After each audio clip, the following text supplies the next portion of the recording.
Man hat uns gelehrt, dass das Universum nur ein Zufallsprodukt ist. Dass das Leben lediglich eine Aneinanderreihung glücklicher Zufälle ist. Und heute wird unseren Kindern beigebracht, dass das Leben das Ergebnis einer blinden Evolution ist. In diesem Video nutzen wir künstliche Intelligenz, um das Gegenteil zu beweisen. Anhand von Beweisen im Universum, Beweisen im Leben selbst und Beweisen in uns selbst.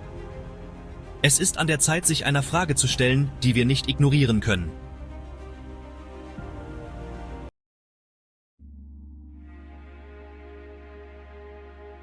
Diese Frage beschäftigt uns alle, früher oder später. Wie können wir sicher sein, dass Gott existiert? Vielleicht sind Sie gläubig, aber manchmal schleichen sich Zweifel ein. Vielleicht fragen Sie sich, was, wenn all diese Anbetung, all diese Mühen umsonst sind? Lassen Sie mich Ihnen versichern, Sie sind nicht allein. Selbst die größten Denker, Wissenschaftler und sogar die Propheten haben hinterfragt, gesucht und nach Gewissheit gestrebt. Zweifel sind keine Schwäche. Sie sind eine Einladung, Klarheit zu suchen. Wenn Gott existiert, würde er nicht klare und unbestreitbare Zeichen hinterlassen, die auf ihn hinweisen? Nicht nur Ideen oder Traditionen, sondern Beweise, die in die Realität selbst eingewoben sind. Die präzise Ordnung des Universums, die Komplexität des Lebens und die Gesetze, die die Existenz regieren.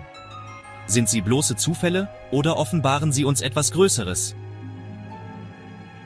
Seit Jahrhunderten debattieren Philosophen, Theologen und Wissenschaftler über diese Fragen.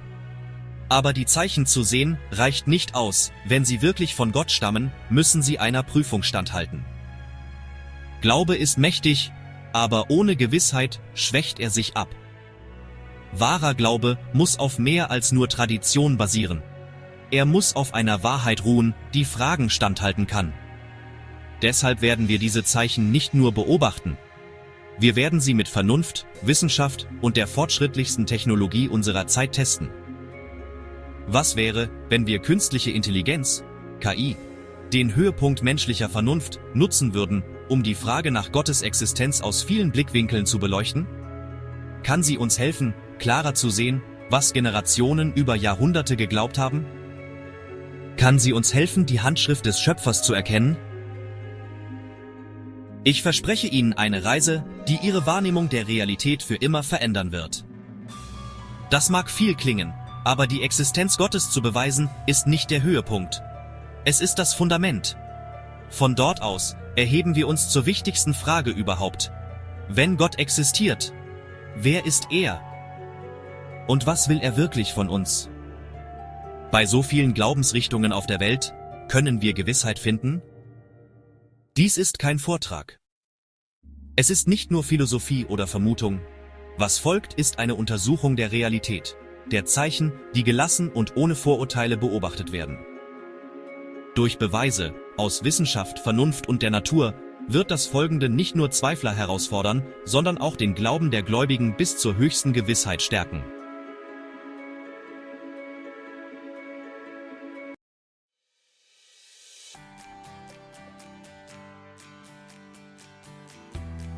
Wie gehen wir die Frage nach Gottes Existenz an?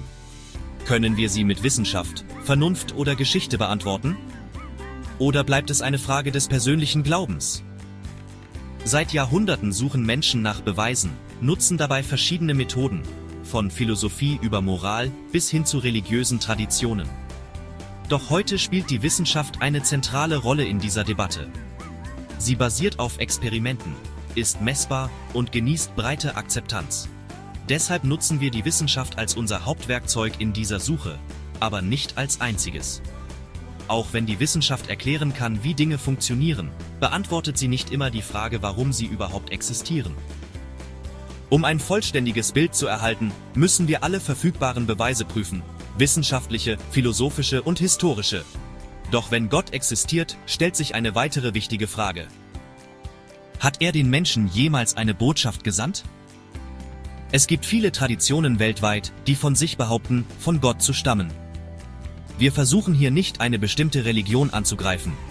Wenn eine Botschaft den Anspruch erhebt, die letzte und für alle Menschen zu sein, muss sie die strengsten Prüfungen bestehen. Aufgrund dieses Anspruchs haben wir uns entschieden, eine Botschaft zu untersuchen, die dies explizit verkündet. Dieses Buch ist der Koran, denn der Koran fordert die Menschen nicht nur auf zu glauben, er fordert sie ständig auf, nachzudenken, zu beobachten und die Zeichen im Universum, im Leben und in uns selbst zu erkennen. Durch seine Verse weist er uns auf Zeichen hin, die wir bemerken, meditieren und mit der Realität in Verbindung bringen sollen. Und das ist der Weg, den wir in dieser Studie einschlagen werden. Wir untersuchen die Existenz des Universums, des Lebens, des menschlichen Körpers, unseres Bewusstseins und des Sinns der Existenz selbst. Es ist wichtig, diese Zeichen nicht als isolierte Beispiele zu betrachten. Es sind spezifische Elemente, die wir später gemeinsam untersuchen werden. Nicht nur indem wir sie beschreiben, sondern indem wir sie analysieren und ihre Wahrscheinlichkeit mit Hilfe künstlicher Intelligenz bewerten. Achten Sie also auf die Dinge und Beweise, über die wir sprechen werden, denn wir werden darauf zurückkommen, sie miteinander verbinden und dann sehen, was sie im Großen und Ganzen bedeuten.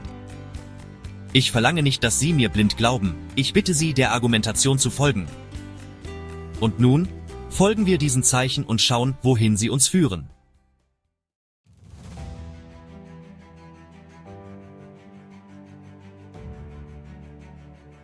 Doch bevor wir all das tun, stellt sich eine grundlegende Frage. Warum ist die Frage nach Gottes Existenz überhaupt so wichtig? Weil sie alles prägt. Unseren Lebenssinn, unsere Entscheidungen und sogar unser Verständnis der Realität. Wenn Gott existiert, dann hat jeder Moment unseres Lebens einen Sinn. Wenn nicht, dann ist das Leben nur ein vergänglicher Schatten. Ohne eine letzte Antwort auf das Warum, wo sich alles auf Fortpflanzung, kurzlebige Freuden und Überleben reduziert. Für Gläubige bietet dies einen moralischen Kompass, Stärke in schwierigen Zeiten und die Hoffnung auf ewige Belohnung. Für Skeptiker stellt sich die Herausforderung, was, wenn es eine Verantwortung gibt, die über dieses Leben hinausgeht? Kann die Realität über das hinausgehen, was wir sehen können? Der Glaube an Gott ist hier kein blinder Glaube. Es ist eine Gewissheit, die durch Nachdenken, Beweise und Zeichen aufgebaut wird. Und diesen Ansatz finden wir auch im Koran. Der Koran drückt diesen Zweck so aus: Wir haben die Himmel und die Erde und all das, was zwischen ihnen ist, nicht zum Spaß erschaffen. 38, 27. Nichts in der Existenz ist sinnlos. Alles um uns herum weist auf einen Zweck und eine Ordnung hin. Und im Koran finden wir denselben Aufruf zur Reflexion. Wahrlich, in den Himmeln und auf der Erde sind Zeichen für die Gläubigen. Und in eurer Erschaffung und in dem, was er an Tieren verbreitet hat, sind Zeichen für Leute, die Gewissheit haben. 45. 3-4. Auf unserer Suche nach der Wahrheit über das Göttliche folgen wir nun den Zeichen, zu denen der Koran uns einlädt. Wir beginnen mit dem größten Zeichen, dem Universum.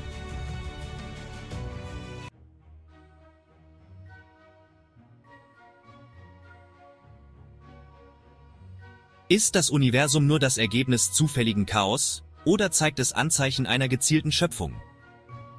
Von den unermesslichen Galaxien bis zum feinen Gleichgewicht der physikalischen Gesetze zeugt alles um uns herum von großer Präzision. Eine Ordnung, die zu perfekt ist, um Zufall zu sein. Der Koran lädt uns ein, darüber nachzudenken und erklärt: Wahrlich, in der Schöpfung der Himmel und der Erde und im Wechsel von Nacht und Tag liegen Zeichen für diejenigen, die Verstand besitzen.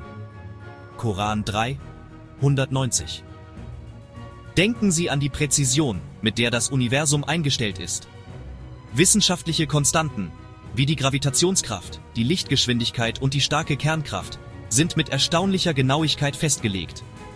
Eine winzige Abweichung in einem dieser Werte würde Leben unmöglich machen. Mit anderen Worten, das Universum ist so präzise eingerichtet, dass selbst ein winziger Unterschied bedeuten würde: keine Sterne, keine Planeten, kein Leben. Wie die Physiker Barrow und Tipler betonten, wenn die Gravitationskonstante auch nur ein kleines bisschen anders wäre, könnten sich Sterne wie unsere Sonne nicht bilden und das Universum wäre ein leerer, lebloser Raum. Der Koran weist auf den Ursprung aller Dinge hin und sagt: Haben diejenigen, die ungläubig sind, nicht gesehen, dass die Himmel und die Erde eine zusammenhängende Masse waren und wir sie dann auseinandergerissen haben? Koran 21, 30. Dies stimmt bemerkenswert gut mit dem überein, was die moderne Kosmologie später entdeckte, und beschreibt die Entstehung des Universums auf eine Weise, die schwer vorstellbar war, als der Koran offenbart wurde. Sogar die dunkle Energie, Die Kraft, die das Universum ausdehnt, ist mit erstaunlicher Präzision eingestellt. Wie der Physiker Martin Rees in seinem Buch Just Six Numbers erklärt, würde selbst eine geringe Änderung der Stärke dieser Ausdehnung die Bildung von Galaxien verhindern. Der Koran spielt auf diese Ausdehnung an und sagt: Und den Himmel haben wir mit unserer Kraft erbaut, und wahrlich, wir sind diejenigen, die ihn ausdehnen. Koran 51, 47. Die moderne Wissenschaft bestätigt, dass das Universum sich nicht nur ausdehnt, sondern dies auf eine sehr präzise Weise tut. Ohne diese Präzision könnten Strukturen wie Galaxien und damit Leben nicht existieren. Je tiefer wir in das Universum blicken, desto mehr Regeln, Gleichgewicht und Ordnung finden wir. Die Frage, die sich natürlich stellt, ist nicht nur, wie das Universum entstanden ist, sondern warum ein solches Universum überhaupt existiert.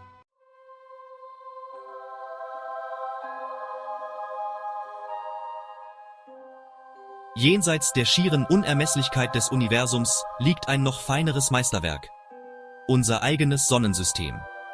Es ist nicht nur eine Ansammlung von Planeten, die zufällig im Raum schweben. Es ist ein fein abgestimmtes System, in dem jeder Himmelskörper eine Schlüsselrolle spielt. Schon eine winzige Abweichung in seinem Gleichgewicht würde Leben, wie wir es kennen, unmöglich machen.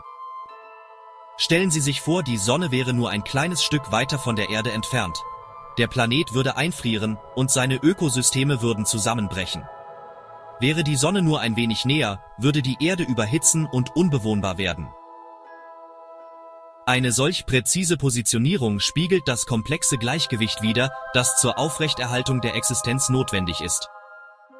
Der Koran hebt diese himmlische Ordnung hervor und verkündet: Weder kann die Sonne den Mond einholen, noch kann die Nacht dem Tag zuvorkommen, jedes schwebt auf einer Bahn. Koran 36, 40. Dieser Vers beschreibt die Stabilität und Ordnung, nicht die chaotische Bewegung der Himmelskörper. Auch die einzigartigen Eigenschaften unseres Planeten unterstützen das Leben. Die Erdatmosphäre wirkt wie ein geschütztes Dach, das schädliche Strahlung filtert, während sie gleichzeitig essentielles Sonnenlicht zur Oberfläche gelangen lässt. Der Koran beschreibt dieses schützende Merkmal und sagt: Und wir haben den Himmel zu einem geschützten Dach gemacht, doch sie wenden sich von seinen Zeichen ab. Koran 21, 32. Ohne diesen Schutz wäre Leben auf der Erdoberfläche nicht möglich. Das Magnetfeld der Erde lenkt Sonnenwinde ab und schützt die Atmosphäre vor allmählicher Zerstörung. Sogar der Mond spielt eine entscheidende Rolle für die Aufrechterhaltung des Lebens. Seine Anziehungskraft stabilisiert die Erdachse und sichert relativ stabile Jahreszeiten. Ohne diese Stabilität wären die klimatischen Bedingungen chaotisch und die langfristige Entwicklung des Lebens wäre ernsthaft gefährdet. Diese Vernetzung der Himmelskörper unterstreicht das komplexe Gleichgewicht, das das Leben auf der Erde unterstützt. Je genauer wir hinsehen, desto klarer wird: Unser Sonnensystem ist nicht nur funktional, es ist auch unglaublich präzise auf das Leben abgestimmt. Die Frage ist nicht mehr, ob dieses System funktioniert. Die Frage ist, warum es genauso funktioniert.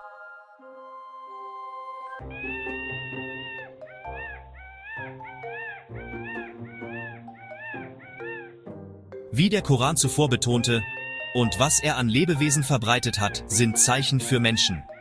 Koran 45, 4. Das Leben auf der Erde ist nicht nur reichlich vorhanden, es ist präzise, komplex und voller erstaunlicher Systeme, die zum Nachdenken anregen. Im Herzen allen Lebens liegt die DNA, ein Bauplan, der Milliarden von Anweisungen in jeder Zelle enthält. Dieser Code speichert riesige Mengen an Informationen, wie eine Bibliothek voller Bücher, und doch ist er in etwas so Winzigem enthalten, dass man es mit bloßem Auge nicht sehen kann. Er steuert jede Körperfunktion mit erstaunlicher Präzision und sorgt dafür, dass das Leben in perfekter Genauigkeit abläuft. Wasser ist ein weiteres grundlegendes Bedürfnis für das Leben. Der Koran hebt seine Bedeutung hervor. Und aus Wasser haben wir alles Lebendige gemacht. Koran 21, 30. Die moderne Wissenschaft bestätigt, dass ohne Wasser keine bekannte Lebensform existieren könnte, da es für biochemische Reaktionen, zelluläre Prozesse und die Stabilität von Ökosystemen entscheidend ist. Die Natur zeigt eine Spezialisierung in jeder Art. Vögel haben hohle Knochen zum Fliegen, Fische erhalten Sauerstoff durch ihre Kiemen, und jedes Organ im Körper ist perfekt an seine Funktion angepasst. Solche Anpassungen entstehen nicht zufällig. Sie zeugen von einer systematischen Präzision, die Überleben und Funktion ermöglicht. Der Koran beschreibt die erstaunlichen Instinkte der Kreaturen. Und dein Herr hat der Biene eingegeben, aus allen Früchten zu essen, den Wegen ihres Herrn zu folgen. Und aus ihrem Bauch kommt ein Getränk, in dem Heilung für die Menschen ist. Koran 16, 68. Diese kurze Beschreibung des Instinkts, der Organisation und des Nutzens für den Menschen fasziniert die moderne Biologie und Medizin noch heute. Der Koran hebt auch die Kommunikation der Ameisen hervor. Und eine Ameise sagte: O Ameisen, betretet eure Wohnungen, damit ihr nicht zertreten werdet. Koran 27, 18. Die Forschung zeigt, dass Ameisen komplexe chemische Signale und Vibrationen nutzen, um Kolonieaktivitäten zu koordinieren, was weit über bloßen Instinkt hinausgeht. Selbst die kleinsten Organismen zeigen erstaunliche Komplexität. Der Koran sagt: O ihr Menschen, euch wird ein Gleichnis gegeben. Diejenigen, die ihr anstelle Allahs anruft, können nicht einmal eine Fliege erschaffen, selbst wenn sie sich alle zusammentäten. Koran 22, 73. Trotz technologischer Fortschritte und künstlicher Intelligenz können Menschen immer noch nicht den kleinsten lebenden Organismus aus dem Nichts erschaffen. Von den weiten Ökosystemen bis zu den winzigsten Kreaturen, je tiefer wir in das Leben blicken, desto deutlicher erkennen wir die Präzision, Information und den Zweck. Die Zeichen des Lebens sind nicht verborgen, sie sind in das Gewebe der Realität selbst eingewoben.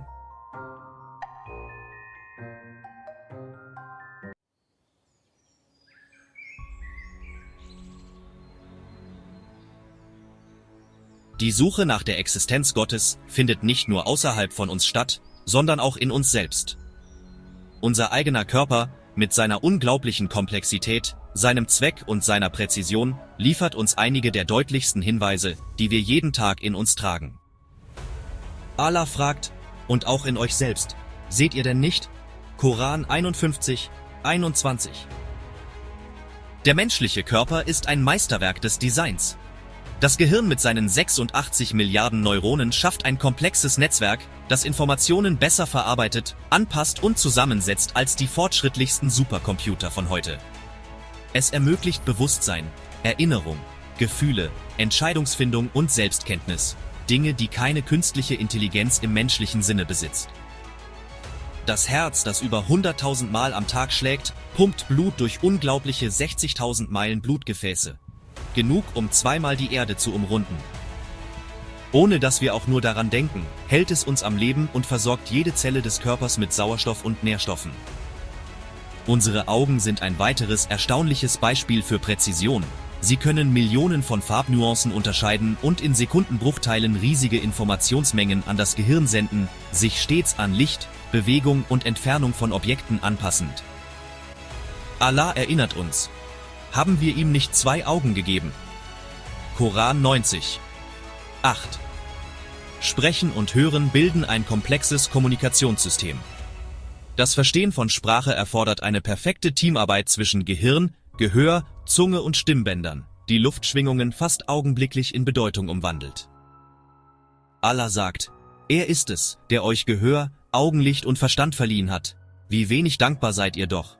Koran 67, 23. Diese Systeme sind nicht zufällig entstanden.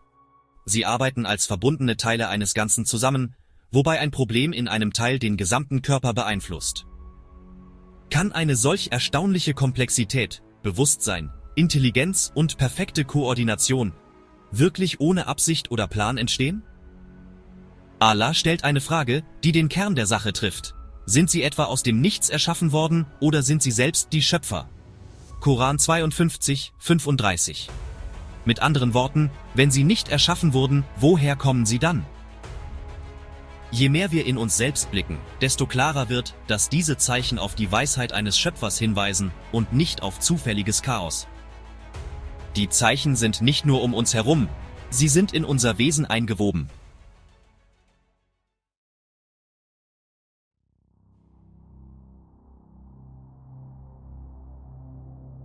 Jenseits der Biologie, jenseits der physischen Systeme, die uns am Leben erhalten, gibt es etwas noch Erstaunlicheres: das menschliche Bewusstsein. Im Gegensatz zu jedem anderen Tier können wir über uns selbst nachdenken, kreativ sein und uns fragen, warum wir überhaupt hier sind. Können diese besonderen Eigenschaften vollständig durch bloße physische Elemente erklärt werden, oder deuten sie auf etwas Tieferes hin als nur chemische Reaktionen? Die Fähigkeit zu denken, zu fühlen und zwischen Recht und Unrecht zu unterscheiden, ist nicht nur etwas, das wir von der Gesellschaft lernen, sie ist in unserem Wesen verankert. Ein Sinn für richtig und falsch findet sich in allen Kulturen und leitet die Vorstellungen von Fairness, Freundlichkeit und Verantwortung. Albert Einstein sagte einmal, das Unverständlichste am Universum ist, dass es verständlich ist. Wenn die Welt nur zufälliges Chaos ist, wie lässt sich dann erklären, dass der menschliche Geist ihre Regeln verstehen kann? Dieser eingebaute moralische Kompass und die Fähigkeit, die Realität zu verstehen, weisen auf eine Quelle hin, die nicht allein durch Biologie, Evolution oder unsere Umwelt erklärt werden kann. Der Koran bestätigt diesen inneren Teil des Menschen, indem er sagt, und er hat ihr, der Seele, ihre Verderbtheit und ihre Frömmigkeit eingegeben. Koran 91, 8. Was macht uns bewusst, fähig zu denken, Moral zu haben und Emotionen zu empfinden?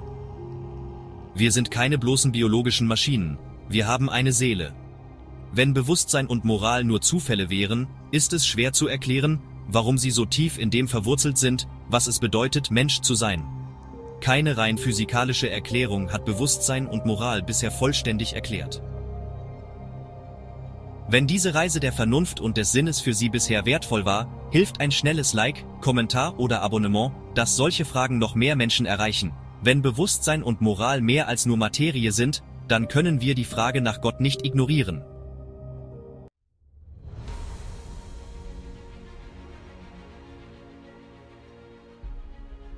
Ist das Leben Zufall oder weist es auf einen fürsorglichen Schöpfer hin? Unter den vielen Zeichen der Natur sticht eines besonders hervor: die Schöpfung des Lebens in Paaren. Der Koran sagt, und von allen Dingen haben wir Paare erschaffen, auf das ihr euch erinnern möget. Koran 51, 49. Dieses Muster ist allgegenwärtig, von Pflanzen und Tieren bis hin zu Menschen, wo die Existenz zweier perfekt komplementärer Teile die Vorstellung, dass das Leben rein durch zufällige Evolution entstanden ist, ernsthaft in Frage stellt. Atheisten behaupten, dass sich menschliches Leben über Millionen von Jahren durch zufällige Veränderungen entwickelt hat. Aber selbst wenn wir das annehmen, wie erklären wir Mann und Frau das Entstehen hochkomplementärer Fortpflanzungssysteme, die nur zusammen funktionieren? Zusammen schaffen sie Nachkommen aus einem einzigen Tropfen Flüssigkeit. Ein Prozess, der so komplex und präzise ist, dass er wenig Raum für eine einfache Zufallserklärung lässt. Der Darwinismus, oft vom Atheismus genutzt, um die Vielfalt des Lebens zu erklären, tut sich auch schwer, Bewusstsein, Moral und die immense Komplexität der menschlichen Existenz zu erklären. Diese Aspekte des Lebens gehen weit über bloßes Überleben oder Fortpflanzung hinaus. Die Fähigkeit, über unsere Ursprünge nachzudenken, Empathie für andere zu empfinden und Kunst zu schaffen, lässt sich nicht einfach durch zufällige Veränderungen und natürliche Selektion allein erklären. Selbst Darwin gab Lücken in seiner Theorie zu und nannte sie eine ziemliche Schwierigkeit. Aber das Problem ist nicht die Wissenschaft selbst. Wahre Wissenschaft folgt den Beweisen, wohin auch immer sie führen. Mit anderen Worten, die Frage ist nicht, ob Wissenschaft funktioniert, sondern ob sie allein alles erklären kann. Das Problem entsteht, wenn Materialismus zu einer festen Idee wird, die die Möglichkeit eines Zwecks oder Designs ausschließt, ungeachtet der Beweise.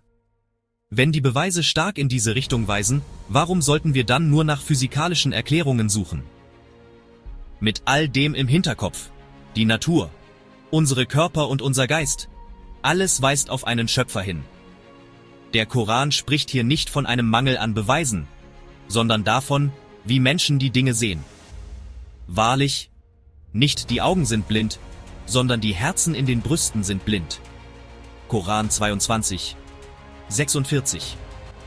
Die Zeichen sind überall um uns herum. Die einzige Frage ist, erkennen wir sie an oder ignorieren wir sie?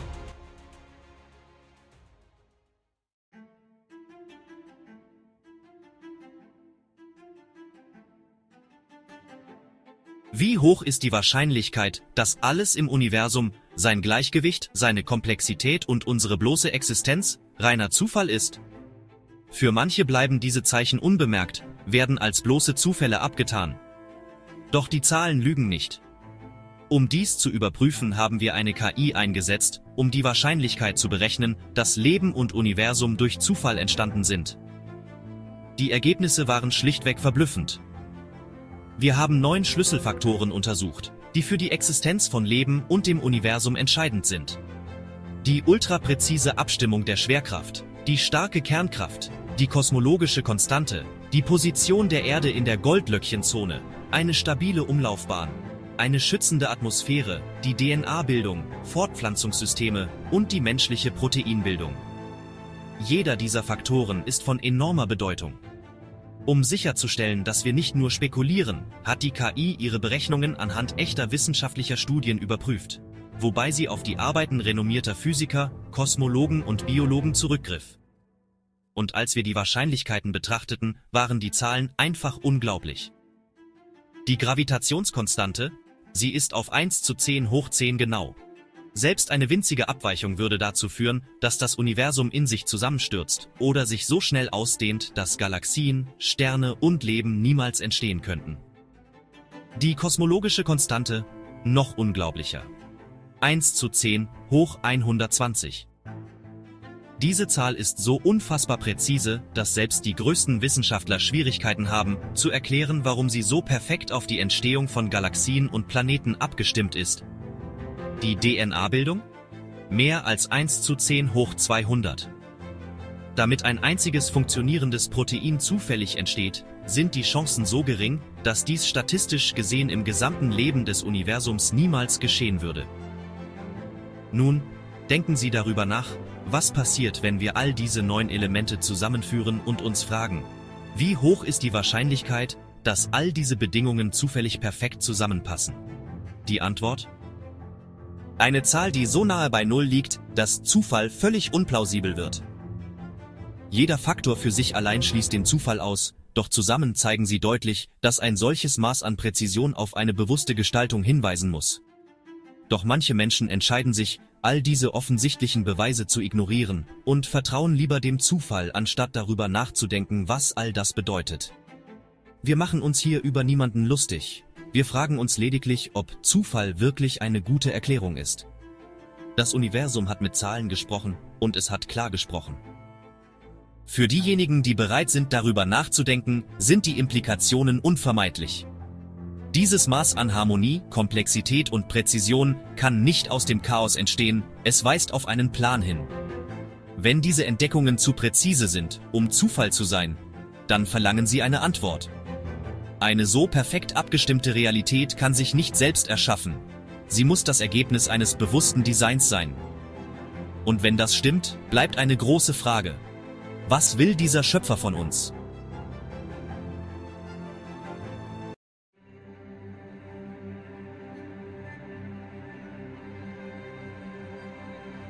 Wir haben das Universum, das Leben und das Menschsein betrachtet. Und die Antwort ist klar. Alles deutet auf die Existenz eines Schöpfers hin. Doch das führt uns zur nächsten, noch größeren Frage. Wer ist dieser Schöpfer? Und was erwartet er von uns? In unserer Studie haben wir den Koran genutzt und dabei auf Zeichen hingewiesen, die mit der modernen Wissenschaft übereinstimmen. Doch nun stellt sich eine große Frage. Ist der Koran eine menschliche Erfindung oder ist er eine Botschaft von Gott? Wäre der Koran von Menschen geschaffen worden, so wäre er durch die Zeit, in der er geschrieben wurde, begrenzt gewesen.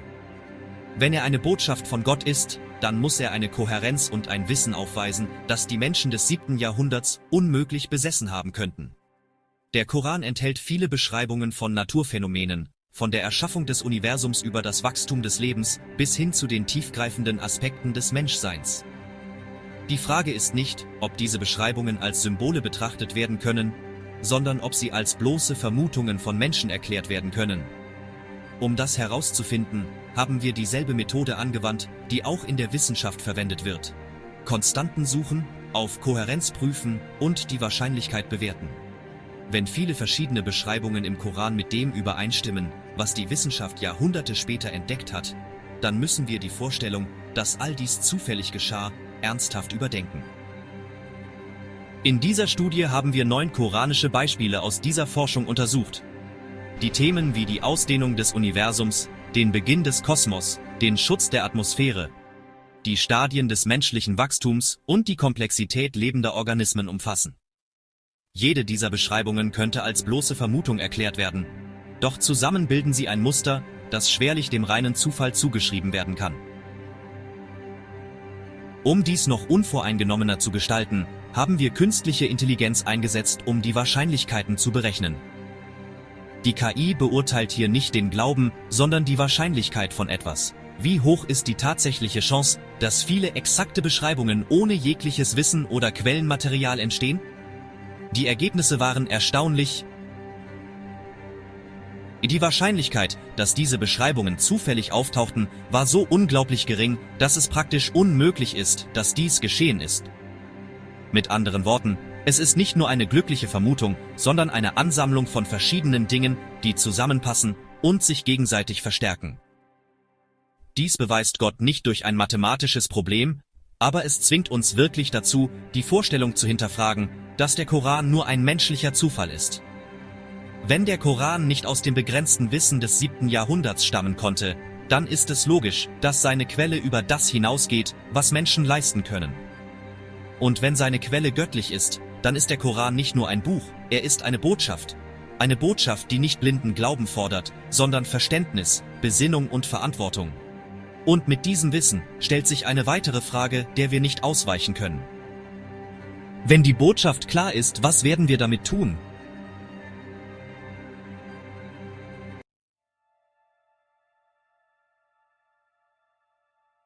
Nach all dem bleibt die Frage, wo stehen wir jetzt? Das Gleichgewicht des Universums, die erstaunliche Funktionsweise des Lebens und die Präzision der Menschen erfordern so viele verschiedene Dinge, die perfekt zusammenpassen, dass die Vorstellung, all dies sei das Ergebnis reinen Zufalls, keinen Sinn mehr ergibt. Diese Zeichen sind nicht einfach verstreut oder schwer zu verstehen. Sie tauchen immer wieder auf, stärken sich gegenseitig und beweisen sich gegenseitig, im Universum über uns, im Leben um uns herum und in uns selbst. Genau so lenkt der Koran unsere Aufmerksamkeit. Nicht durch große, obskure Aussagen, sondern durch echte, klare Zeichen in der Welt, die die Menschen auffordern, sie miteinander zu verbinden und nicht zu ignorieren. Für andere hat dieser Weg enthüllt, was schon immer da war. Der Koran ist nicht nur ein Buch. Er ist eine Botschaft Gottes. Er lädt uns ein, über die Zeichen Gottes im Universum und in uns selbst nachzudenken. Die Zeichen, von denen der Koran spricht, hätten nicht aus dem Wissen der Menschen jener Zeit stammen können, noch ein bloßer Zufall sein, der mit dem übereinstimmt, was wir heute entdecken. Sie bilden ein Muster, das man nicht durch einen schnellen Blick erkennt, sondern nur durch sorgfältige Betrachtung. Für diejenigen, die bereits glauben, beweist dies, dass der Glaube nicht blind ist, sondern eine solide Grundlage hat. Für diejenigen, die zweifeln, ist es eine Einladung, diesen Zweifel in eine echte Suche nach Antworten zu verwandeln. Und für diejenigen, die ohne Glauben hierher gekommen sind, es ist eine Chance zu überlegen, ob das Ignorieren dieser Zeichen wirklich eine neutrale Haltung ist. Letztendlich geht es nicht darum, ob die Zeichen da sind. Die Frage ist, ob wir bereit sind, sie zu sehen und in unseren Herzen anzuerkennen. Dein Schöpfer, der Erschaffer des Universums und deiner selbst, zwingt dich nicht. Er ruft dich zu sich, durch die Zeichen der Welt und durch den Koran, der sie verbindet.